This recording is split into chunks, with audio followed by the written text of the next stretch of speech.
Iniulat ng PNP ang tuloy-tuloy na pagbaba ng bilang ng mga lumalabag sa ordinansa sa Metro Manila kasunod ng pagpapatupad ng Safer Cities Initiative ng Department of the Interior and Local Government.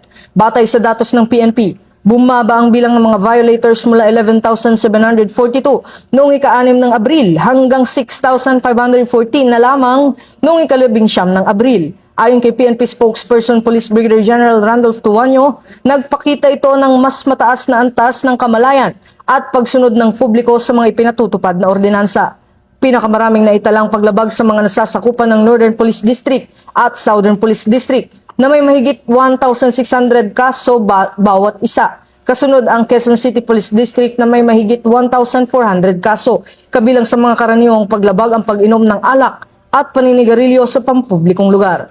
Ayon sa PNP, mas marami na rin ang sumusuporta sa implementasyon ng programa kumpara sa mga naunang reklamo. Kaugnay nito, patuloy na hinikayat ng PNP ang publiko na sumunod sa mga lokal na ordinansa at makiisa sa mga programa ng pamahalaan upang mapanatili ang kaayusan, disiplina at kaligtasan sa Metro Manila.